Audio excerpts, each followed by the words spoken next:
السلام علیکم ورحمۃ اللہ وبرکاتہ۔ دوستو، امید کرتا ہوں آپ سب خیریت سے ہوں گے۔ اللہ رب العزت تمام دوستوں کو اپنے اپنے مقام پر اپنے حفظ و امان میں رکھیں۔ دوستو، آج ہم آپ صلی اللہ علیہ وسلم کے طائف کے سفر کے بارے میں آپ کو بتائیں گے۔ آپ صلی اللہ علیہ وآلہ وسلم کو جب اللہ رب العزت نے منصب نبوت عطا فرمایا تو تقریباً 9 سال تک آپ صلی اللہ علیہ وسلم مکہ مکرمہ میں تبلیغ فرماتے رہے اور مکہ کے لوگوں کی ہدایت اور ان کی اصلاح کی کوشش میں لگے رہے۔ لیکن اس 9 سال کے عرصے میں تھوڑی سی جماعت کے علاوہ اور لوگ مسلمان نہیں ہوئے، تو کفار مکہ جو ہے آپ صلی اللہ علیہ وآلہ وسلم اور آپ صلی اللہ علیہ وسلم کے صحابہ کو تنگ کرتے تھے اور ہر وقت تکالیف اور مصیبتیں جو ہے آپ صلی اللہ علیہ وسلم کے اوپر ڈالنے کی کوشش کیا کرتے تھے اور آپ صلی اللہ علیہ وسلم کا مذاق اڑایا کرتے تھے، اور آپ صلی اللہ علیہ وسلم کو جس طریقے سے یا جس انداز سے وہ تنگ کر سکتے تھے تو ہر طریقہ اور ہر انداز جو مکہ کے کفار تھے انہوں نے اپنایا۔ آپ صلی اللہ علیہ وآلہ وسلم کے چچا ابو طالب جو مسلمان تو نہیں ہوئے تھے لیکن نیک دل ہونے کی وجہ سے آپ صلی اللہ علیہ وسلم کی بہت مدد اور آپ صلی اللہ علیہ وسلم کا بہت تعاون کیا کرتے تھے۔ 10 نبوی میں یعنی نبوت کے 10ویں سال میں آپ صلی اللہ علیہ وآلہ وسلم کے ان پیارے چچا جان حضرت ابو طالب کا انتقال ہو گیا، تو وہ کفار جو حضرت ابو طالب کی وجہ سے آپ صلی اللہ علیہ وسلم کو تنگ نہیں کرتے تھے یا ان سے شرما کر اس طرح کی بری حرکات کرنے سے رکے ہوئے تھے، تو ان کو اس بات کا کھل کر موقع مل گیا کہ وہ آپ صلی اللہ علیہ وسلم کو مزید تنگ کریں۔ تو ان کفار کا یہ رویہ دیکھ کر آپ صلی اللہ علیہ وآلہ وسلم طائف تشریف لے گئے، اور آپ صلی اللہ علیہ وسلم کے ذہن میں یہ بات آ رہی تھی کہ طائف میں ایک بہت بڑا قبیلہ ثقیف وہ رہائش پذیر ہے۔ اگر وہ قبیلہ مسلمان ہو جاتا ہے، اسلام کو قبول کر لیتا ہے، میری دعوت کے اوپر آمین کہتا ہے، تو یہ فائدہ ضرور ہوگا کہ جو کفار ہیں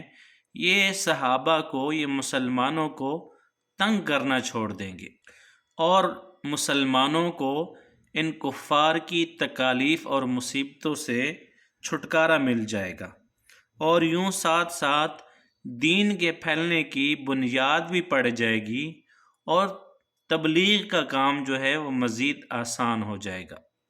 آپ صلی اللہ علیہ وآلہ وسلم جیسے ہی طائف پہنچے تو قبیلہ ثقیف کے جو 3 بڑے سردار تھے، جو عزت و مرتبے میں بڑے سمجھے جاتے تھے اور جن کے ساتھ کسی بھی معاملے میں گفتگو کی جاتی تھی، تو آپ صلی اللہ علیہ وآلہ وسلم نے ان سے گفتگو کی اور ان کو اللہ رب العزت کے دین کی دعوت دی اور اللہ کے رسول یعنی محمد الرسول اللہ صلی اللہ علیہ وآلہ وسلم کی طرف متوجہ کیا۔ لیکن ان لوگوں نے آپ صلی اللہ علیہ وسلم کی اس تبلیغ کو قبول کرنے سے انکار کیا، اور ساتھ ہی ساتھ جو عرب کے اندر مشہور ہے کہ عرب مہمان نواز ہوتے ہیں، تو انہوں نے آپ صلی اللہ علیہ وآلہ وسلم کی مہمان نوازی اور آپ صلی اللہ علیہ وسلم کا اکرام کرنے سے انکار کیا، اور آپ صلی اللہ علیہ وسلم کے ساتھ نہایت ہی بے رخی اور بد اخلاقی سے پیش آئے، اور ان لوگوں نے یہ بھی گوارا نہیں کیا کہ آپ صلی اللہ علیہ وسلم یہاں پر قیام فرما لیں۔ تو جو قبیلہ ثقیف کے 3 بڑے سردار تھے، انہوں نے آپ صلی اللہ علیہ وسلم کی بات ماننے سے انکار بھی کر دیا،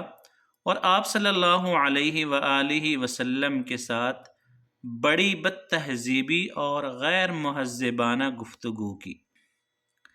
جب ان 3 سرداروں نے آپ صلی اللہ علیہ وآلہ وسلم کی بات کو نہ سنا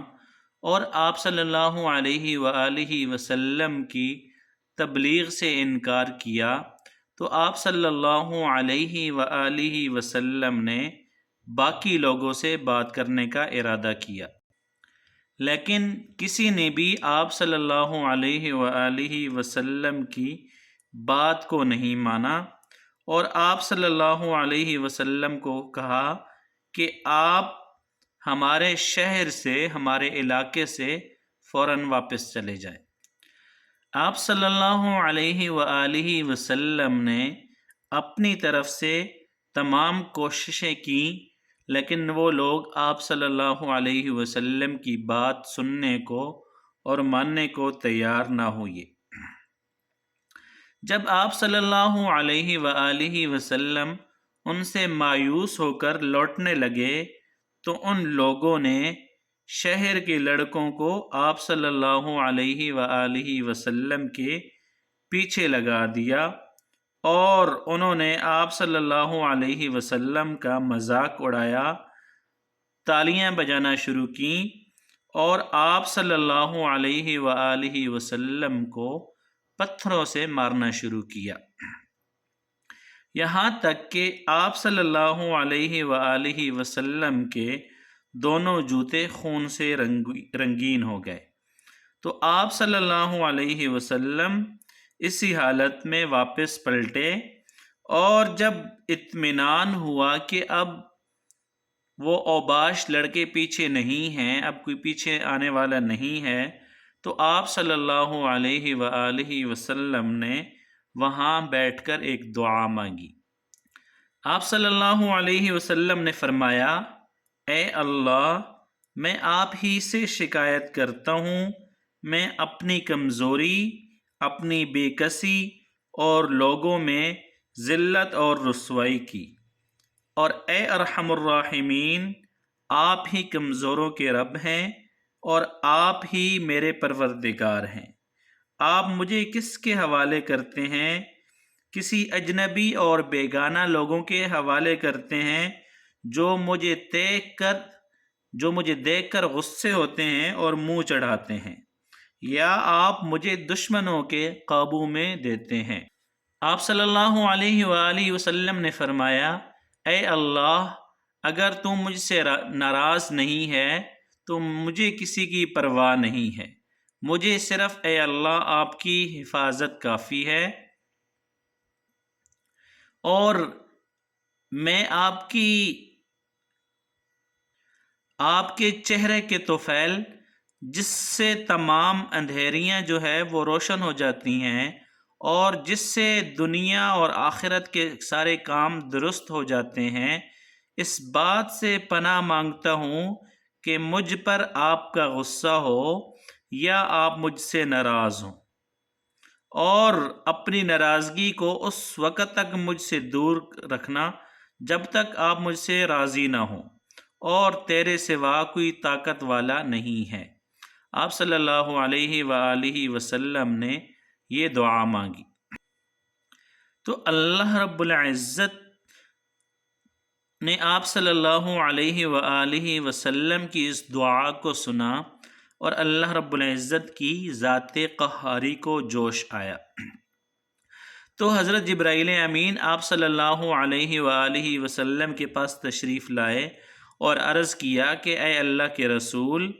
اللہ تعالیٰ نے آپ کی قوم کی وہ تمام تر گفتگو سنی جو آپ کی قوم کے لوگوں نے آپ کے ساتھ کی، اور اللہ رب العزت نے ایک فرشتہ بھیجا ہے، اگر آپ حکم کریں تو یہ جو 2 پہاڑ ہیں ان دونوں کو اللہ کا یہ فرشتہ اللہ کے حکم سے ملا دے۔ اس کے بعد اس فرشتے نے آپ صلی اللہ علیہ وآلہ وسلم کو سلام کیا اور کہا کہ اگر آپ حکم دیں تو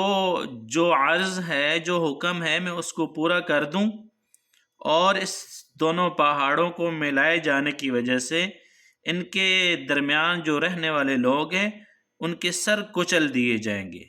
تو آپ صلی اللہ علیہ وآلہ وسلم نے فرمایا کہ میں اللہ سے امید رکھتا ہوں کہ اگر یہ مسلمان نہیں ہوئے تو ان کی اولاد میں سے ایسے لوگ ضرور پیدا ہوں گے جو کہ ایمان بھی لائیں گے اور دعوت و تبلیغ کو قبول بھی کریں گے، اللہ کی عبادت بھی کریں گے اور اس دین کو آگے دنیا میں پھیلائیں گے۔ تو پیارے دوستو، یہ آپ صلی اللہ علیہ وآلہ وسلم کے طائف کے سفر کا ایک خلاصہ ہے۔ آپ صلی اللہ علیہ وآلہ وسلم کو اللہ رب العزت نے آخری پیغمبر بنا کر بھیجا، اور آپ صلی اللہ علیہ وآلہ وسلم کا اس دنیا میں تشریف لانے کا جو مقصد تھا وہ یہی تھا کہ لوگوں کو مخلوق سے کاٹ کر خالق سے ملانا ہے۔ یعنی آج کے دور میں جس طرح ہمارا ذہن بن چکا ہے، ہمارا عقیدہ بن چکا ہے، ہمارا نظریہ بن چکا ہے کہ سب کچھ پیسے سے ہوتا ہے اور سب کچھ اس دنیا سے ہوتا ہے، تو اللہ کے رسول کو اس لیے بھیجا گیا تھا کہ کرنے والی ذات اللہ کی ذات ہے۔ اللہ کے علاوہ کوئی چیز نہ کسی کو فائدہ پہنچا سکتی ہے اور نہ کسی کو کچھ نقصان پہنچا سکتی ہے۔ تو آپ صلی اللہ علیہ وآلہ وسلم نے اپنی قوم کے لوگوں کو اللہ کا پیغام پہنچایا، تو اس کے لیے آپ صلی اللہ علیہ وآلہ وسلم کو طرح طرح کی تکالیف کا سامنا کرنا پڑا، اور پھر آپ صلی اللہ علیہ وآلہ وسلم اتنے رحیم اور اتنے مشفق اور اتنے مہربان نبی تھے کہ قوم ایک طرف سے تنگ کر رہی ہے، قوم کے جوان آپ صلی اللہ علیہ وآلہ وسلم کا مذاق اڑا رہے ہیں، آپ کو زخمی کر رہے ہیں، آپ کو پتھروں سے لہو لہان کیا جا رہا ہے، لیکن اس کے باوجود آپ صلی اللہ علیہ وآلہ وسلم نے ان کے لیے بد دعا نہیں فرمائی،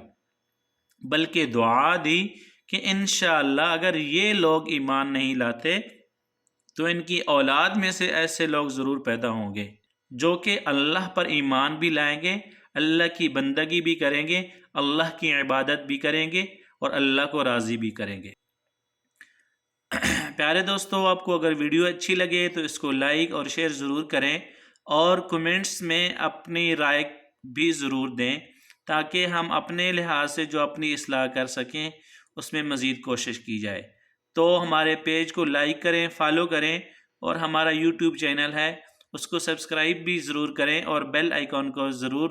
دبائیں تاکہ آپ کو ہر آنے والی نئی ویڈیو بر وقت مل سکے۔ السلام علیکم ورحمۃ اللہ وبرکاتہ۔